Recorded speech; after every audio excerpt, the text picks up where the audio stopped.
Let us now continue our discussion of Genesis 1:1 to Genesis 1:2. As mentioned before, Genesis 1:1 is only the opening clause of a rather long sentence. Bereshit bara Elohim et hashamayim ve'et haaretz, comma. In the beginning of the Almighty's creating the heavens and the earth, comma.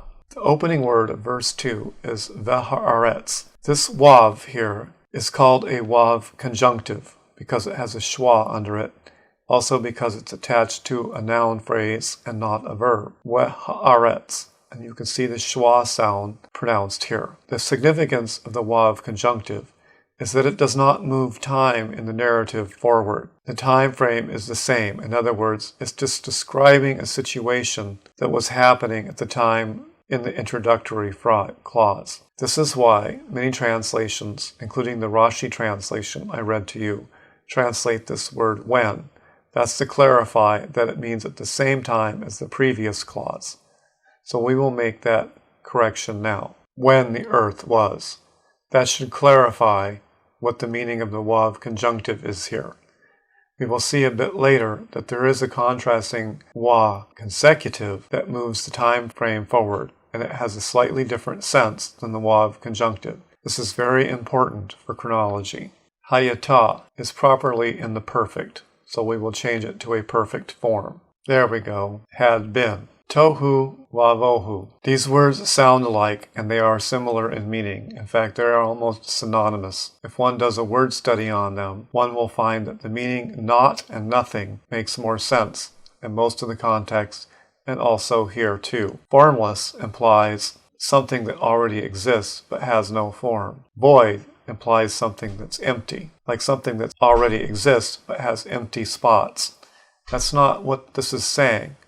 Tohu, not, nothing, and void, meaning not or nothing, meaning that the earth had not been constructed at all yet. There was no shapeless earth, there was nothing, just water. The land is formed several verses later, so let's correct this misimpression here. This wavohu, is attached to a noun, and therefore it's a wav conjunctive. In fact, you can see in the grammar here it says conjunctive wav. Another conjunctive wav. Vechoshech, and darkness. We need do nothing here. All, over. We need do nothing here also. Was, the simple verb to be, sometimes is meant, but is not actually in the Hebrew. Over, the face of the deep. How does a definite article get onto face? Because the deep is a proper noun, the ocean, a definite object. Therefore, everything in the construct chain becomes definite. There is a mistranslation here. Of does not go with tehom. Of goes with face. So let's fix that. Was over, al, the face of, panei, tehom, the deep. There should not be a period here. The ruach, and the spirit of God. The of goes with spirit, which is in construct, not Elohim. In fact, you can see it in the grammar here. Construct, no construct over here. Let's correct that. And the spirit of Veruach Elohim, the Almighty, and the Spirit of the Almighty. Merachefet. We have a pile participle here. Pile imparts emphasis. I'll show you how I translate for the piel. Participle. Ing, piel, causative, emphatic, making be a vibrating. The ing is also an element of the participle. Was making be a vibrating. The verb root actually means, more literally, flutter. Okay, as I was saying, the meaning of this root is fluttering, like a bird flapping its wings. But the effect of fluttering would be make the water resonate or vibrate over the surface of water. So this is a sort of dynamic equivalent here. Over the face of the waters. Again, the word of should be attached to the end of face to be proper. This is the construct word, not hamayim. Panei hamayim. There we go.